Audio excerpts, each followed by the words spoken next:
presentasikan. Silakan Joshua. Oke, strategi pelayanan para rasul.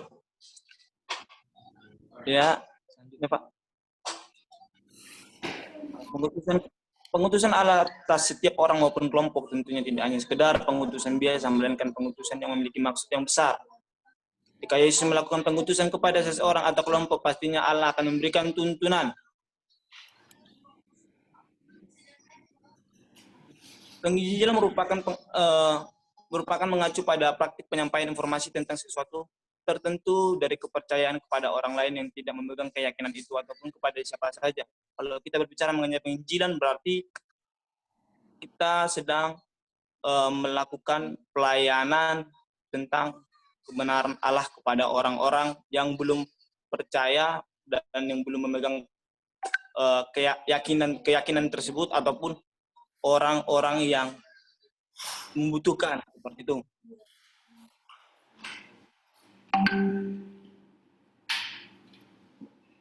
Kemunculan kisah para rasul berawal dari kematian Yesus, karena yang akan menggantikan tugas dan tanggung jawab Yesus di bumi ialah rasul dan yang bisa disebut sebagai tangan kanan Yesus di bumi dan juru bicaranya Yesus. Namun para rasul memulai pelayanan mereka setelah Yesus mencurahkan rohnya atas para rasul, sehingga para rasul ditugaskan untuk memberitakan kebenaran tentang Allah.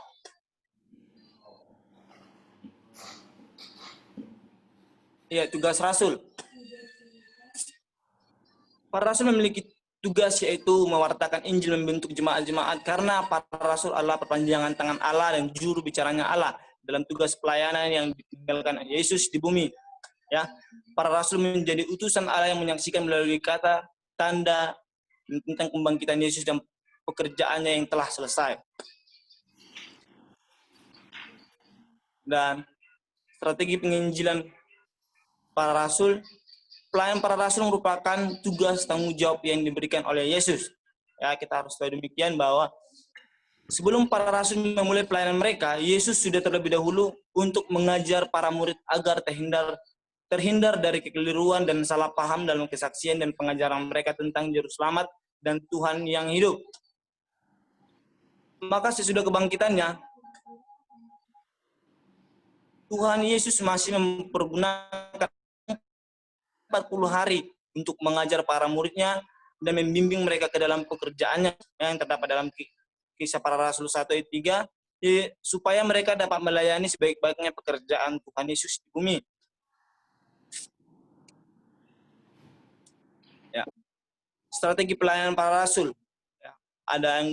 Ada pelayanan berkhotbah, kesaksian, pengajaran, melakukan pelayanan mujizat, pelayanan meja atau yang disebut dengan diakon atau biasa kita lakukan dalam pelayanan yang dikasih oleh sekolah seperti pelayanan holistik lah, dan pelayanan penginjilan yang dilakukan oleh mereka ke berbagai daerah. Pelayanan berkhotbah. Pelayanan para rasul diawali dengan mereka dipenuhi dengan berbahasa roh. Kemudian mereka melakukan pelayanan dengan cara berkhotbah di kalangan orang banyak seperti yang dilakukan oleh Petrus dan para rasul lainnya yang terdapat dalam Kisah Para Rasul 2 ayat 15. Kita dapat membacanya dalam Kisah Para Rasul 2 ayat 15. Di situ dikatakan bahwa kemudian ketika Kisah Para Rasul 2 ayat 15 di situ dikatakan bahwa orang-orang ini tidak. Kisah Para Rasul 2 ayat 15. Ya, selanjutnya Pak. Oke.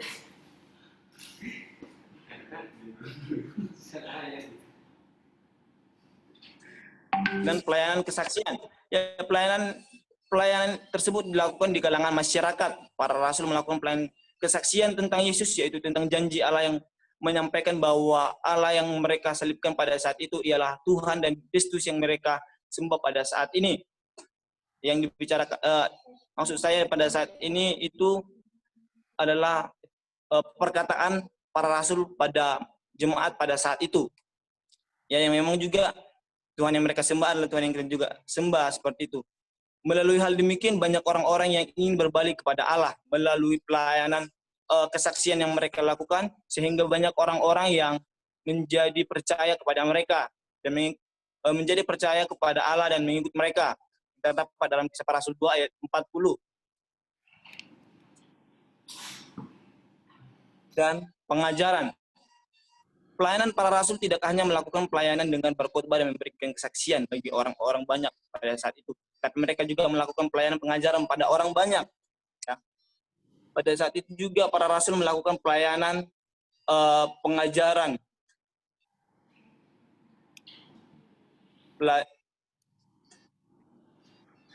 Pengajaran kebenaran yang dilakukan para rasul pada orang banyak mengakibatkan mereka ditangkap dan ditahan oleh pemimpin Yahudi. Dan pada saat itu waktu mereka melakukan pengajaran, mereka kemudian ditangkap dan ditahan oleh pemimpin Yahudi pada saat itu. Namun pengajaran yang mereka lakukan tidak membawa hasil yang sia-sia, melainkan pengajaran yang mereka lakukan membawa hasil karena orang-orang banyak yang mendengar ajaran mereka menjadi bertobat dan percaya. Terdapat dalam Kisah Para Rasul 4 ayat 1, Kisah Para Rasul 18 ayat sampai 22. Dan pelayanan mujizat. Para rasul juga pernah membuat orang-orang tidak berani untuk menggabungkan diri kepada mereka. Namun para rasul sangat disegani dan dihormati oleh orang banyak, sehingga semakin lama semakin banyak jumlah orang yang percaya kepada Tuhan Yesus. Ya. Karena pada saat itu waktu mereka melakukan pelayanan mujizat itu dalam Kisah Rasul 5 ayat 12 sampai 16 itu, orang-orang sangat ketakutan melihat hal demikian. Dan sampai mereka tidak berani untuk menggabungkan diri. Dan itu terdapat dalam Kisah Para Rasul 13, kita dapat melihat orang-orang lain tidak ada yang berani menggabungkan diri kepada mereka, namun mereka sangat dihormati orang banyak. Bukan mereka tidak berani menggabungkan diri bukan karena mereka itu melihat bahwa wah, orang ini adalah orang asing seperti itu, tapi pada saat itu mereka adalah orang-orang yang sangat disegani oleh mereka pada saat itu dan dihormati oleh mereka. Dan pelayanan meja. Dalam pelayanan yang dilakukan oleh para rasul, mereka melakukan pemilihan 7 orang rasul untuk melakukan pelayanan meja. Pelayanan orang miskin, ya, terdapat Kisah Para Rasul 6 ayat 2, ataupun yang dapat disebutkan pelayanan kepada orang-orang yang kurang mampu, ya, karena mereka bersungguh-sungguh, karena orang Yahudi bersungguh-sungguh pada para rasul pada saat itu, ya. Pelayanan diakoni atau pelayanan meja itu bisa dikatakan sebagai pelayanan holistik. Ini yang saya katakan tadi, bahwa yang sering kita lakukan pada saat kita masih pelayanan sebelum COVID ini, ya. Sebab dalam ayat ini menjelaskan bahwa pada saat itu pertumbuhan jemaat gereja mula-mula semakin pesat dan kondisi jemaat yang beragam. Dan penginjilan ke berbagai negeri, ya. Pelayanan penginjilan atau evangelisme mengacu pada praktik penyampaian informasi tentang hal tertentu dari kepercayaan kepada orang lain yang tidak memegang keyakinan itu. Pelayanan penginjilan juga dilakukan oleh para rasul, dan hal itu terlihat ketika pemberitaan Injil ke semua kota dan sampai ke Kaisarea yang terdapat dalam Kisah Para Rasul 8 ayat 26 sampai 40. Dan mereka melakukan pelayanan kunjungan. Pelayanan kunjungan juga dilakukan ke berbagai daerah. Melalui hal demikian, pelayanan mujizat juga dilakukan kepada seorang yang bernama Eneas, yang saat itu bertemu di Lida. Sehingga orang-orang Lida dan orang Saron yang melihatnya pada saat itu menjadi berbalik kepercayaannya kepada Allah. Dan ini juga masih masuk kepada pelayanan mujizat, ya, yang mereka lakukan pada saat itu. Terdapat dalam Kisah Para Rasul 9 ayat 32 sampai 35. Selanjutnya, Sehingga panggilan pertama kalinya sebagai orang Kristen terjadi di kota Antioquia, ya, ketika mereka melakukan penginjilan ke berbagai daerah, sehingga nama orang Kristen terjadi pertama kali itu di Antioquia ketika murid-murid tersebut berada di Antioquia selama 1 tahun dan mereka melakukan pengajaran kepada orang banyak yang terdapat dalam Kisah Para Rasul 11 ayat 19 sampai 30. Nah, dalam hal tersebut dapat dilihat bahwa pelayanan pengajaran yang belum Pak. Oh, belum. Dan dalam hal tersebut dapat dilihat bahwa pelayanan pengajaran yang dilakukan oleh para rasul pada saat itu di Antioquia merupakan pelayanan yang besar, yang memiliki pengaruh yang besar bagi orang-orang yang ada di situ, meskipun mereka hanya 1-2 tahun saja di Antioquia.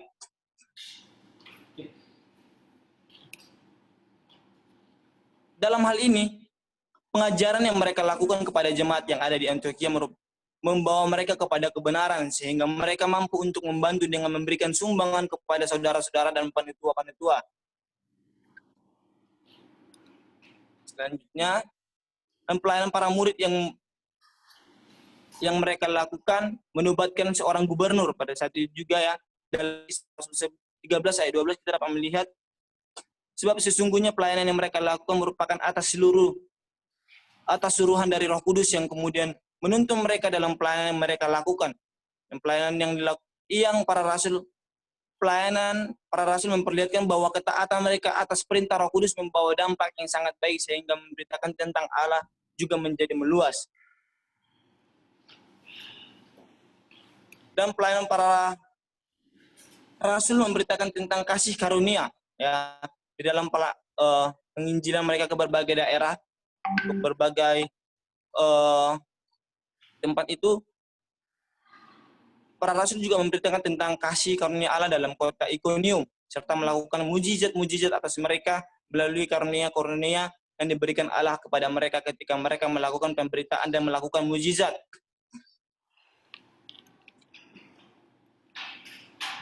Namun pada saat itu, orang-orang berbagai menjadi dua kepribadian, keberpihakan. Yang pertama berpihak kepada orang-orang Yahudi, dan yang sebagiannya lagi kepada rasul-rasul.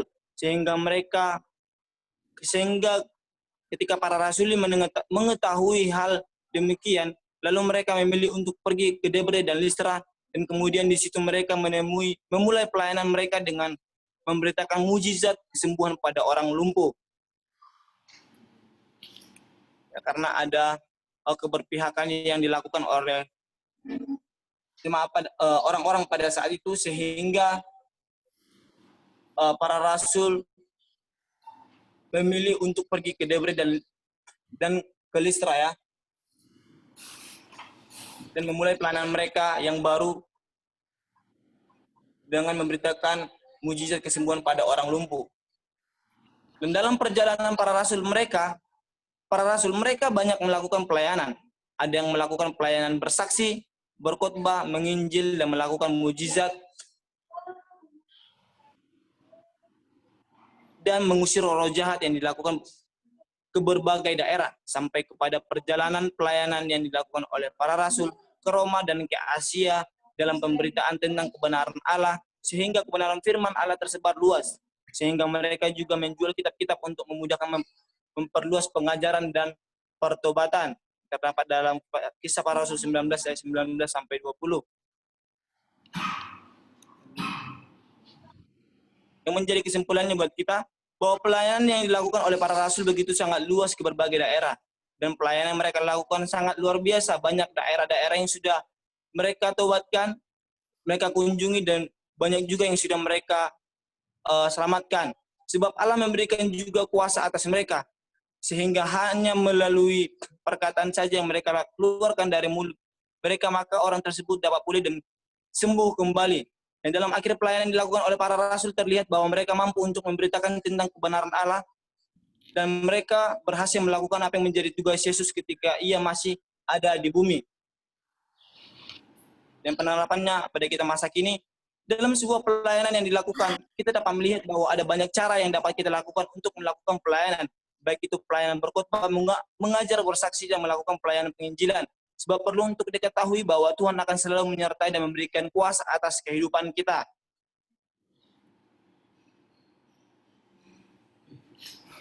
dari saya terima kasih.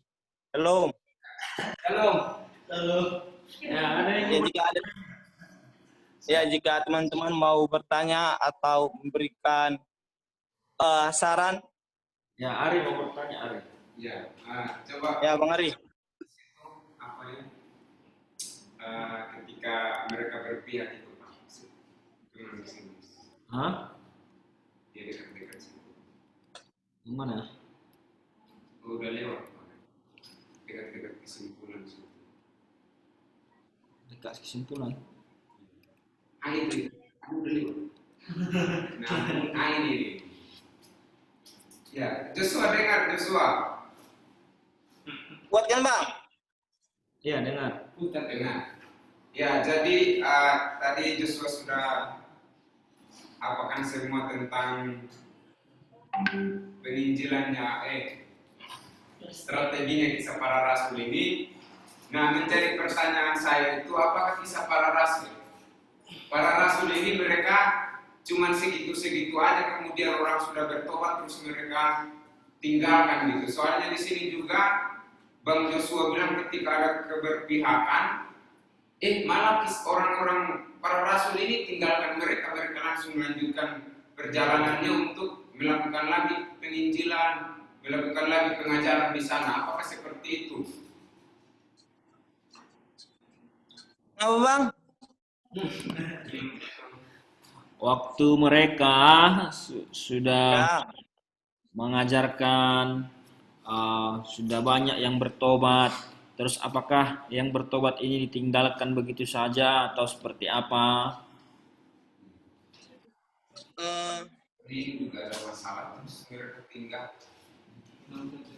Ya. Silahkan dijawab, Joshua. Ya. Kalau Bang Ari tanya waktu mereka melakukan pelayanan dan banyak orang yang sudah bertobat, itu kan Pak? Ya. Apakah mereka langsung meninggalkan orang-orang tersebut dan tidak gimana Pak tadi Pak? Ya, apakah mereka tinggalkan begitu saja atau apa yang mereka lakukan kepada orang-orang yang bertobat itu?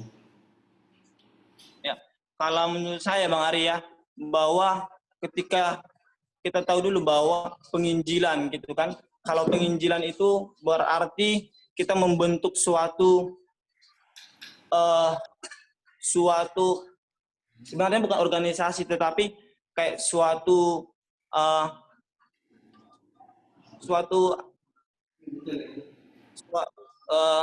apa namanya ya, suatu kayak kayak bukan komunitas juga tetapi kita melakukan suatu pembentukan pengajaran seperti itu kan, dan ketika itu sudah terlaksanakan dan kalau Bang Ari tadi katakan bahwa apakah orang-orang yang sudah percaya itu langsung ditinggalkan atau seperti apa, yang menurut saya bahwa yang pastinya ketika mereka sudah melakukan hal demikian, mereka pastinya memberikan tuntunan dulu kayak gitu kan, ada pengajaran yang pasti yang sudah mereka lakukan sehingga mereka percaya bahwa orang-orang yang sudah dilayani mereka itu tidak akan lari dari kebenaran yang ada lagi. Sehingga yang saya pikirkan seperti ini, bahwa ketika mereka meninggalkan orang-orang yang sudah percaya itu pasti ada yang akan membimbing mereka di situ, seperti itu Bang Ari. Oke. Ada lagi pertanyaan? Mana Ari? Pasti ada orang yang membimbing mereka, sudah disiapkan di situ katanya. Tapi buktinya mereka ini terpisah, mereka lari dari ajaran yang dulu-dulu diajarkan rasul-rasul. Kalau Paulus sudah pasti. Ya, gimana? Bang Ari bilang apa Pak? Ya, tadi Joshua bilang pasti ada orang yang mengajar, tapi mereka terjadi keberpihakan di sini, ada dua keberpihakan. Akhirnya mereka menjadi berpihak kepada orang Yahudi dan ada yang jadi tidak mengikuti ajaran Rasul gitu. Oh, ya. Di dalam ayat 3 ini dikatakan bahwa Paulus dan Barnabas tinggal beberapa waktu lamanya di situ dan mereka mengajar dengan berani dan karena mereka percaya kepada Tuhan dan Tuhan menguatkan berita tentang kasih karunia dengan mengaruniakan kepada mereka kuasa untuk mengadakan tanda-tanda dan mujizat. Nah, dan baru ayat 4-nya kan dikatakan tetapi orang banyak di situ terbelah menjadi dua, ada yang memilih pihak kepada kedua rasul itu, maka mulailah orang-orang yang tidak mengenal Allah dan orang-orang Yahudi bersama-sama pemimpin-pemimpin mereka menimbulkan satu gerakan untuk menyiksa dan melempari kedua rasul itu dengan batu. Oke. Oke, Joshua, karena ini waktunya tinggal sedikit apanya? Karena ya, saya mau menjelaskan ini sedikit ya, maksudnya meluruskan. Ya, pertama di sini bukan 7 orang rasul ya. Oke. Dia disuruh memilih orang yang penuh dengan roh ya, menjadi pelayan meja yang sekarang kita sebut menjadi diaken atau penatua ya. Karena para rasul itu habis waktunya untuk melayani meja karena ada janda-janda yang harus dilayani ya. Jadi mereka akhirnya kehabisan waktu melayani itu sehingga persiapan firman itu sedikit terabaikan ya. Jadi rasul-rasul meminta secara khusus Petrus supaya mereka fokus kepada persiapan firman dan kemudian dipilihlah 7 orang yang penuh roh. Ya, penuh roh termasuk salah satu di situ Stefanus ya. Oke. Jadi mereka itu bukan rasul ya. Karena ke-12 rasul itu yang memilih. Oke, itu mungkin masukan pertama dari saya. Yang kedua, masukan dari saya adalah kisah para rasul itu bisa nanti dibagi dua. Pertama itu secara khusus mengenai para rasul, ya, maksudnya rasul yang langsung menjadi murid Yesus. Kemudian dari pasal 13 itu, enggak salah, itu yang dibahas secara khusus di situ adalah Paulus, perjalanan Paulus ya. Jadi tidak ada lagi pembahasan mengenai Petrus, mengenai rasul-rasul yang lain di sana. Oke. Jadi nanti waktu Joshua membuat makalah, nah ini harus dibedakan ya, karena Paulus bertobat di Kisah Para Rasul pasal 9, kemudian yang sampai pasal 13 itu sampai akhir itu sudah cerita Paulus ya, artinya itu sudah misi keluar ya. Oke, jadi karena kalau misalnya bicara rasul-rasul nanti padahal hanya ada Paulus di situ ya, gitu maksudnya. Jadi lebih bagus kamu bagi dua. Oke. Ya, itu saja mungkin masukan dari saya. Kalau masih ada pertanyaan yang lain, silakan. Saya mau bertanya mengenai tugas, Pak. Hah? Belum makalah. Ya.